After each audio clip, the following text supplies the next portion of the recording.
வணக்கம். ஓம் நம சிவாய. ஓம் நமோ நாராயணாய. ஓம் ஐயக்கிலியும் சம்பம் பத்திரகாளிய நமக. மாயாஜல் கிருஷ்ணன் சேனல் சார்பாக அனைவரையும் வரவேற்கிறேன். நான் உங்கள் பத்ரகாளி உபாசகர் ஜி கிருஷ்ணன்.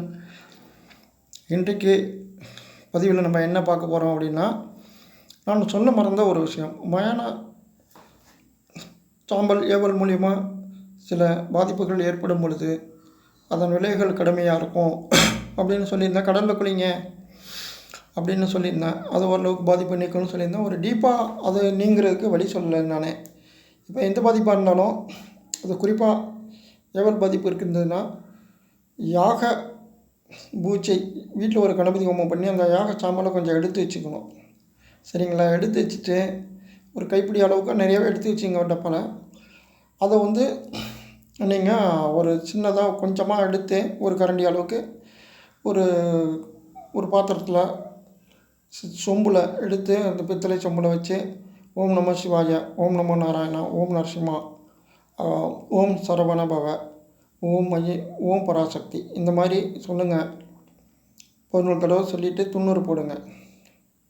சரிங்களா? துண்ணூறு போட்டு அதாவது விளக்கு பற்றி எல்லாம் கொளுத்தி வச்சு அந்த சொம்பில் அந்த தண்ணியை வச்சு இதேமாதிரி மந்திரம் சொல்லி துண்ணூறு போடுங்க. போட்டுட்டு அந்த யாகத்துலேருந்து எடுத்து வந்த சாம்பல் இருக்குது பாருங்கள், அதை நீங்கள் அதில் போட்டு முதல்ல வச்சுங்க. கரைச்சி வச்சுட்டு தான் கொஞ்சம் ஒரு கண்டி அளவுக்கு கரைச்சி வச்சுட்டு அது கொஞ்சம் வச்சுட்டு இந்த மந்திரம் சொல்லுங்கள். சொல்லிவிட்டு திரும்ப அது மறுபடியும் அதை எடுத்து ஒரு கொஞ்சம் தண்ணி ஒரு பெரிய பாத்திரத்தில் ஒரு 2-3 சொம்பு தண்ணியை ஊற்றி அதில் இதை கலந்து வீடு ஃபுல்லாக தெளித்து விடுங்க. ஓகேங்களா? அந்த துர்சக்தி அந்த வீட்டை விட்டு ஓடும். உடம்பு ரீதியாக பாதிப்பு கொடுத்துருந்துச்சு அப்படின்னா நீங்கள் அந்த சொம்புலேருந்து தண்ணி ஒரு டம்ளர் அளவுக்கு எடுத்து வச்சுங்க. அந்த யாகசாலையில் யாகம் பண்ண சாம்பல் போட்டு வச்சுருக்கீங்களா, அந்த சாம்பலை கொஞ்சம் தண்ணியில் போட்டு சும்மா ஒரு ஸ்பூன் அளவுக்கு ஒரு 2 டம்ளர் தண்ணியில் வச்சுட்டு கொஞ்சம் நாளைக்கு கழித்து அது கொஞ்சம் அப்படியே தெளிவானோன்னே நீங்கள் ஆளுக்கு கொஞ்சம் கொஞ்சம் குடிங்க. வீட்டில் உள்ளவங்க உங்கள் உள்ளுக்குள்ள பாதிப்பு குறையும். சரிங்களா? அதுக்கப்புறமா எல்லாமே உங்களுக்கு தெளிவாகிடும், நல்லாயிருக்கும். திரும்ப மறுபடியும் ஒரு பாதிப்பு வராது. அதுலேருந்து நீங்கள் மீண்டு வரலாம். இது போல் நீங்கள் செஞ்சுட்டு ஒருத்தர் வந்தீங்கன்னா கண்டிப்பாக ஒரு நல்ல மாற்றம் தெரியும். அதோடு இல்லாமல் நீங்கள் ஒரு நரசிம்மர் கோயில் அல்லது பெருமாள் கோயிலில் போய் தொடர்ந்து ஒரு 3 நாள் அவங்க தரக்கூடிய தீர்த்தம் கொடுப்பாங்க, துளசி தீர்த்தம், அதை குடிங்க. அப்படி இல்லைன்னா ஆஞ்சநேயர் கோயிலில் கொடுப்பாங்க, அதை குடிங்க. சரியா? அது மாதிரி வாய்ப்பு கிடைச்சா பக்கத்தில் ஏதாவது பத்ரகாளி கோயில் இருந்ததுன்னா அங்கே போய்ட்டு வேண்டிங்க. அம்மா தாயே, எங்களுக்கு சில பாதிப்புகள் இருக்குது, துஷ்ட சக்தினால் பிடிக்காதவங்க செஞ்ச பாதிப்பு, அவங்க வச்ச ஏவல்னால பாதிப்பு, அதுலேருந்து என்னை மீட்டு காப்பாற்றணும் தாயேன்னு வேண்டிட்டு சூளத்தில் எலுமிச்சம்பழம் குத்துங்க. தொடர்ந்து ஒரு வாரமாவது குத்திட்டு வாங்க. ரொம்ப தூரமாக இருக்குது அப்படின்னா ஒரு செவ்வாய் வெள்ளி அது மாதிரி குத்துங்க. இல்லை வாரம் ஒரு முறை போய் கண்டிப்பாக செவ்வாய்க்கிழமை வெள்ளி குத்திட்டு வாங்க. வேண்டிட்டு சூடெல்லாம் கொளுத்திட்டு வேண்டிட்டு வாங்க. சாமிக்கிட்ட எலுமிச்சம்பழம் கொடுத்து வச்சுட்டு ஒரு 2 கொடுத்து சாமி பாத்தில் வச்சு வாங்கிங்க. 1 மஞ்சள் துணியில் கட்டி வீட்டுக்கு வெளியிலையும் 1 வீட்டுக்குள்ளேயும் வைங்க. இது ஒரு சிம்பிளான ரெமெடி.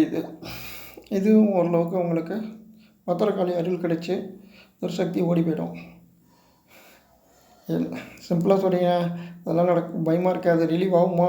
அது வேலை செய்யும். அதுபோல் முருகனுக்கு அதெல்லாம் வசதி என்கிட்ட இல்லை சார் யாக பூஜை செய்கிற அளவுக்குன்னா, நீங்கள் முருகனுக்கு அபிஷேகம் பண்ணி அந்த அபிஷேகம் பண்ண தண்ணி பிடிச்சிட்டு வாங்க.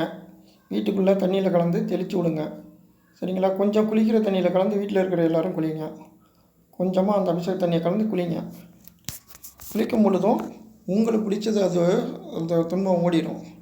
வீட்டில் இருந்தும் ஓடிடும். தண்ணி தெளிச்சிங்கன்னா அந்த அபிஷேக தண்ணியை, அதுதான் முக்கியமானது. யாக பூஜை சாம்பல் தான் அது. இப்போ செய்ய முடியாதவங்களுக்கு தான் அடுத்த ஆப்ஷன்லாம் சொல்லியிருக்கேன். பத்ரகாளி கோயிலில் போய் சூளத்தில் எலுமிச்சம்பழம் குத்துறது, ஒரு அர்ச்சனை பண்ணிவிட்டு சூடம் கழுத்தி வேண்டிட்டு வாங்க. கண்டிப்பாக பெரிய அளவில் அது உங்களை காப்பாற்றணும். சிம்பிளாக பண்ணால் கூட அது வருத்தத்தோடு வேண்டும் போது உங்களை காப்பாற்றி விடும். நானே என் கூடயே இருந்து ஒருத்தன் கூலியை பறிச்சிட்டான்.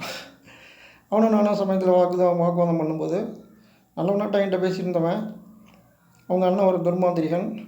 அவன் வணங்கு தெய்வத்தை பெருசாக சொன்னான். நான் ஒன்றும் சொல்ல, அது நன்மைக்கு பயன்படுத்தினா பரவாயில்ல, கெட்ட விஷயம் பயன்படுத்தும் போது ஏதோ ஒரு காலத்தில் திரும்பலாம் அப்படின்னு சொன்னேன். அவங்க அப்படி தான் பயன்படுத்திட்டு இருந்தாங்க. 10,000 20,000 வாங்கிட்டு எல்லாருக்கும் செஞ்சு கொடுக்குறது அதுமாரி.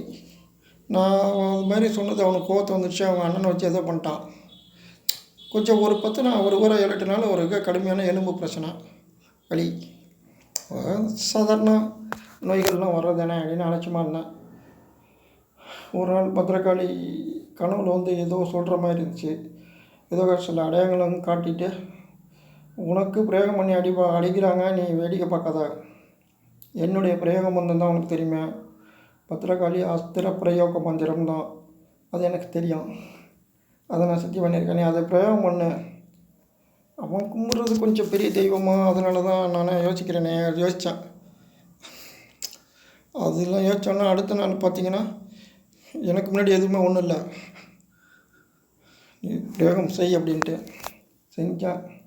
அடி செய்ய சொன்னவன் செஞ்சான் பாருங்கள், அவனுக்கு பலமான அடி. அவன்லாம் ஹார்ட் சம்மந்தப்பட்ட பிரச்சனைலாம் ஹாஸ்பிட்டல் போயிட்டான். செஞ்சவனுக்கு கை, அவனுக்கு பலமான அடி. இதோடு அவனும் திருந்திடணும். பணத்துக்காக 10,000 20,000 வாங்கிட்டு நல்ல விஷயம் இல்லை, கெட்ட விஷயம்லாம் செஞ்சுட்டு என்ன வேலையெல்லாம் பண்ணியிருந்தானுங்க. அதுக்கு அவன் தெய்வம் கொஞ்சம் பெருசு தான், கிட்டத்தட்ட பிரத்யங்கிற மாதிரி வச்சுங்களேன், மாதிரி இல்லை, அதுதான். அதை தவறாக பயன்படுத்திகிட்டு இருந்தாங்க. அதனால் அதை விட என் தெய்வம் பெருசுங்கிறத நிரூபிச்சிட்டு இதோடு அவனும் திருந்தலைன்னா நோ சான்ஸ். அந்த மாதிரி தான். அதை பத்திரக்காளியே நம்புங்க, நான் நம்புகிறேன். என்ன காப்பாற்றுது, உங்களையும் காப்பாற்றும். சரிங்களா? நம்ம தான் அதான் அந்த மயான சாம்பல் பாதிக்கப்பட்டவங்களுக்கு யாகசாலை யாகம் செய்து அந்த சாம்பல் இருக்கும், அதை எடுத்து கொஞ்சம் தண்ணியில் போட்டு குடிச்சிங்கன்னா அவ்வளோதான், க்யூர் ஆகிடும். உடம்பு சரியில்லைன்னா கூட அதே போல் வீட்டில் தெளிக்க வீடு சுத்தமாகிடும். ஓகேங்களா? நான் சொன்ன மாதிரி செய்யுங்க. வீடு ஃபுல்லாக கழுவி விட்டு நல்லா ஓம் சங்கராய நம, ஓம் சண்முகாய நம, தேவி தேவி பஞ்சாட்சர ரூபி பீஜாச்சரி, என்னை காக்கும் சகல ஏவல் பில்லி சுனைகள் மாறு நசி. இந்த மந்திரம் நீங்கள் ஒரு 11 தடவை சொல்லிவிட்டு வீடு ஃபுல்லாக சாம்பிராணி காமிச்சு தொடர்ந்து ஒரு 11 நாள் சொல்லிட்டு வாங்க. இடையிலேயே அது ஓடிவிடும், ஒரு நாள் 2 நாள்லேயே உங்கள் வீடு சுத்தமாகிடும். ஓகேங்களா? மந்திரம் நான் டிஸ்கிரிப்ஷனில் கொடுக்குறேன், நீங்கள் அடித்து பார்த்துங்க. ஓகே, லைக் பண்ணுங்கள், ஷேர் பண்ணுங்கள், சப்ஸ்கிரைப் பண்ணுங்கள். மறுபடியும் சப்ஸ்கிரைப் பண்ணிட்டு பெல் பட்டன் அழுத்துங்க. வீடியோஸ் உள்ளே போனீங்கன்னா எல்லா வீடியோவும் தெரியும். என்னோடய 170 வீடியோ இருக்குது, பார்த்துங்க. நான் இலவச ஆலோசனை மட்டும்தான் தரேன். நான் எதுவும் யாருக்கும் செஞ்சு கொடுக்க மாட்டேன், அதெல்லாம் செய்ய மாட்டேன். நீங்களே உங்கள் பிரச்சனையை தீர்த்துங்க. மீண்டும் அடுத்த ஒரு நல்ல பதிவில் சந்திப்போம். பை.